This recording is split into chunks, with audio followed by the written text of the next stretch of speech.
In the warm summer of 1776, as a young nation fought to define its identity and secure its freedom, one man's pen would etch the words that would change the course of human history. Thomas Jefferson, philosopher, architect, statesman, farmer, inventor, diplomat, and the third president of the United States, was far more than just a founding father. He was the principal author of the Declaration of Independence, a visionary who articulated the ideals of liberty and equality, even as the contradictions of his own life shadowed his legacy. His story is one of brilliance and complexity, of dreams for a free republic, of political triumphs, personal struggles, and the moral dilemmas of a new nation. Thomas Jefferson was born on April 13th, 1743, in the rolling hills of Shadwell, Virginia, into a family of privilege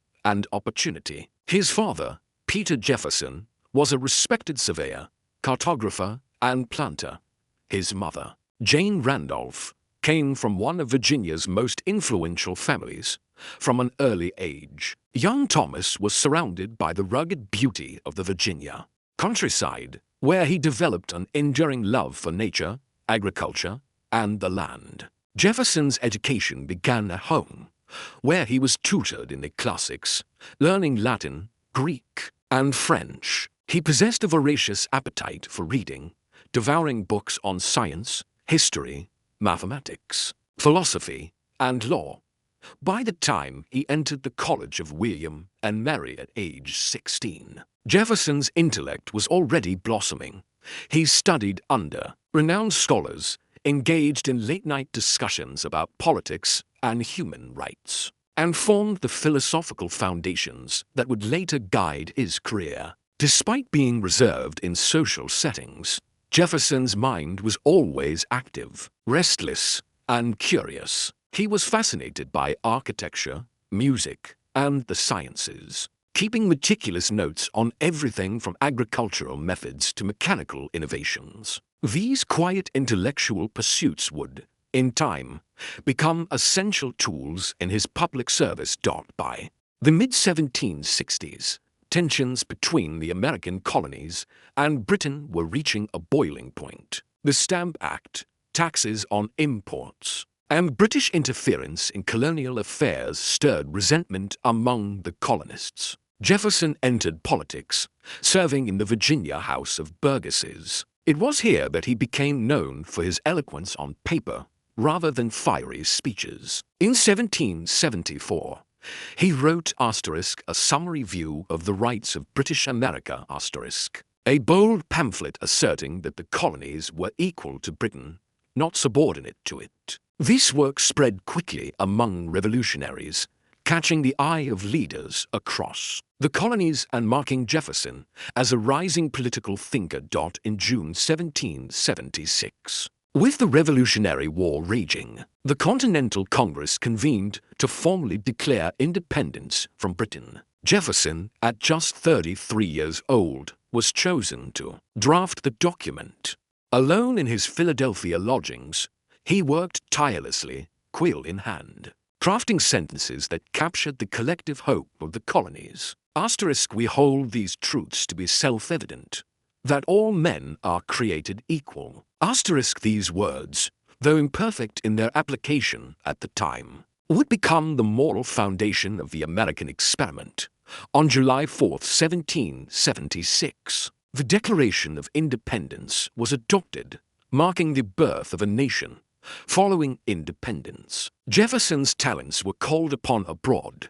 In 1785, he succeeded Benjamin Franklin as the U.S. minister to France. There, he witnessed both the heights of European art and culture and the brewing unrest that would lead to the French Revolution. He studied European agriculture, architecture, and education systems, determined to bring the best of the old world's knowledge to the new. His time in France deepened his commitment to Enlightenment ideals, reason, liberty, and the belief that an educated citizenry was essential for a healthy democracy. Returning to America, Jefferson became vice president under John Adams, The political climate was tense, with fierce rivalry between the Federalists and Jefferson's Democratic Republicans. The election of 1800 was bitter, personal, and unprecedented. But when Jefferson won, he called his victory the Revolution of 1800, not for its violence, but for proving that power could be transferred peacefully, a vital precedent for the future of the Republic. As president, Jefferson oversaw some of the most transformative events in U.S. history. In 1803, he negotiated the Louisiana Purchase, doubling the size of the United States and securing control of the Mississippi River. To explore this vast new territory, he commissioned the Lewis and Clark expedition, an ambitious journey that expanded the nation's knowledge of its geography, resources, and native peoples. Yet Jefferson's presidency also faced setbacks. His idealism sometimes clashed with political reality, as seen in the Embargo Act of 1807, intended to protect American interests during European wars. The embargo severely hurt American trade and was deeply unpopular. Jefferson learned that governing a young nation often required compromises that tested his principles. After 2 terms, Jefferson retired to Monticello, his mountaintop home in Virginia. There, he pursued his passions: farming, writing, designing, and promoting education. His crowning achievement in retirement was founding the University of Virginia, a school built on his belief in accessible, secular, and public education. Jefferson personally designed the campus, selected its faculty, and oversaw its curriculum, leaving a lasting gift to the nation.